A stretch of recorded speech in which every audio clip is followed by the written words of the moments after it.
Karamihan ng mga tao dito sa Pilipinas, scooter motorcycle na ang pang-araw-araw na pangunahing ginagamit bilang pang-service sa trabaho, sa opisina, panghatid sundo, pamalengke. Napakadali lang kasi nitong i-drive. Napaka-convenient at presyong pangmasa pa. Kaya pumatok talaga sa Pinoy ang Yamaha Mio at Honda Click 125 dahil sa abot kaya ang presyo nito. Kaya nga hindi masyado pumatok ang mga naglalakihang bersyon ng maxi scooter kagaya ng T-Max, Boardsman 650, Forza 750. Hindi nga rin kasi ito praktikal gamitin dahil bukod sa masyadong mahal ang kanyang price tag ay napakalaki din ng kanyang overall body size at medyo mahirap siya isingit-singit sa traffic. Kaya nga ginawa nito ng paraan ng ibang motorcycle company na maglabas din ng smaller version ng kanilang mga high-cc maxi scooter para naman at least bukod sa mga Mio at Click, may iba pa silang pagpipilian. At currently ito ngang si Yamaha ay patuloy na rin ng pagpuproduce ng kanilang smaller version ng X-Max. From 300cc ay meron na rin itong 125cc version. Sa video na to ay tatalakayin natin ang bagong X-Max 125 at alamin natin kung ano-ano ba ang mga pang-market nito at kung sulit din ba ang price. Pero bago tayo mag-umpisa ay huwag kalimutang mag-subscribe at pakihit na rin ang likes bilang suporta sa ating munting channel. Ang X-Max 125 ay smaller brother ng X-Max 300. Kung mapapansin natin ay magkapareho talaga sila ng design sa looks. Sa engine lang sila nagkakaiba. Ang kanyang displacement ay 125cc, single overhead cam engine. Ang kanyang maximum power ay 14 horsepower at 8,780 RPM. Ang sabi ng Yamaha kapag sumakay ka sa motor na to ay ma-experience mo agad ang easy handling with strong acceleration dahil na rin sa torque nito na 12 Nm at 6,500 RPM.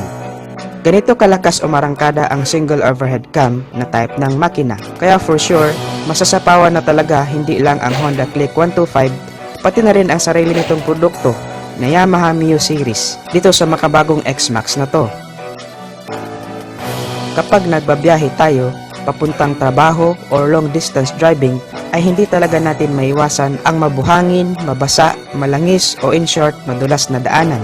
Kaya naglagay na si Yamaha ng traction control system sa motor na to para nang sa ganon ay mapanatili pa rin ang rear wheel, ang kanyang grip sa mga madudulas na kalsada for safety features na rin.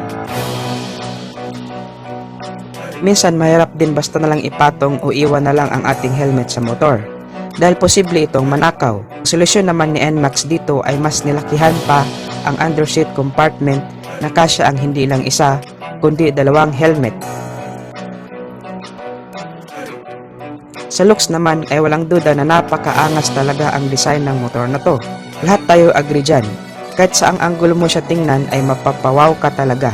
Lahat ng parte ng motor na to ay binigyan ng importansya ni Yamaha, lalo na yung comfortability ng rider at back rider. Meron itong sporty dual seat upang maging mas komportable ang riding position ng hindi lang ang rider kundi pati na rin ang pillion rider nito. Ang quality at advanced technology ng motor na to ay pang premium talaga. Kaya kahit saan mo dalhin ay proud ka talaga at mafe-feel mo talaga ang pagiging hari ng kalsada.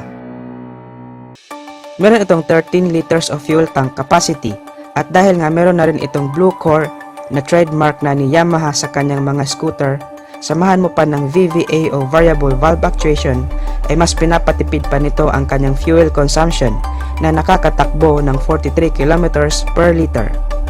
Naka-ABS o anti-lock braking system ang preno nito sa likod for safety features at adjustable din ang kanyang windshield. Ang size naman ng gulong niya sa unahan ay 120 by 70 size 15 at sa likod naman ay 140 by 70 size 14. So medyo malaki ang gulong niya. Proportion din lang sa kanyang body size. Pangit din naman tingnan kung malaki ang body tapos maliit ang gulong. Meron itong 4 na color variant katulad ng Blazing Gray, Phantom Blue, Sonic Gray at Radical Red. Ang kagandahan din nito ay pwede mong lagyan ng iba't ibang setup ang X-Max 125, lalo na kung gusto mo pa na talagang pagandahin ang forma nito. Pwede mo itong lagyan ng rear carrier bracket. O kung gusto mo naman ng mas lalong komportable ang backride mo, pwede mo rin itong lagyan ng passenger backrest. Pati ang windshield, pwede mo rin palitan ng mas maikli o mas mahaba. Overall performance ay masasabi ko talaga na okay ang scooter na to. Pati sa kanyang looks, technology at power ay wala akong masasabi. So sa price na lang talaga natin malalaman kung sulit pa talaga ang price ng motor na to. Actually, para sa isang 125cc category scooter ay masyadong overpowered na ang motor na to, pero syempre alam naman natin na mataas ang kredibilidad ng Yamaha. Kaya hindi pwede na ang isang motor na may magandang components ay bibigyan mo lang ng mababang price tag. Kung ididikit mo naman ang presyo nito sa Mio, ay baka maapektuhan ang sales ng Mio. Ang price ng X-Max 300 ay nagkakahalaga ng 249,000 pesos at ang NMAX 155 naman ay nagkakahalaga ng 120,000 pesos. So most probably naglalaro ito somewhere sa 100 or 105,000 pesos. Hindi rin pwede na itapat natin ang kanyang presyo kay NMAX sa kadahilan ng mas mataas pa din ang engine specs ng NMAX. So kung sakali man na ilabas ito sa Pilipinas ay nagdidepende pa rin sa tao kung alin ang tatangkilikin nila na motor. Depende rin kasi ito sa pangangailangan at budget ng mamimili. Tayong mga Pinoy ay napaka-practical natin when it comes sa mga motor. Gusto natin ng mas mura pero de kalidad at very useful na motor. Kaya mas tinangkilik natin ang Yamaha Mio Series at Honda Click kasi napaka-practical nito. Pamalengke, pang negosyo, pang service, panghatid sundo, madali din itong dalhin. Kasi bukod sa sakto lang ang laki nito ay napakagaan ding dalhin at higit sa lahat presyong pangmasa din. So sana lang talaga mag below 100,000 din itong si X-Max 125 para makakompete naman siya sa 125cc category ng scooters dito sa Pilipinas. So ano sa tingin nyo guys? Paki-comment sa comment section down below kung ano ang masasabi nyo sa video nating to. Stay tuned lang tayo mga ka-Wizard Moto dahil marami pa tayong motorcycle news and reviews na itatampok natin sa ating channel. Feel free na rin to browse my channel for more videos about motorcycle. Guys, maraming salamat sa panonood at suporta.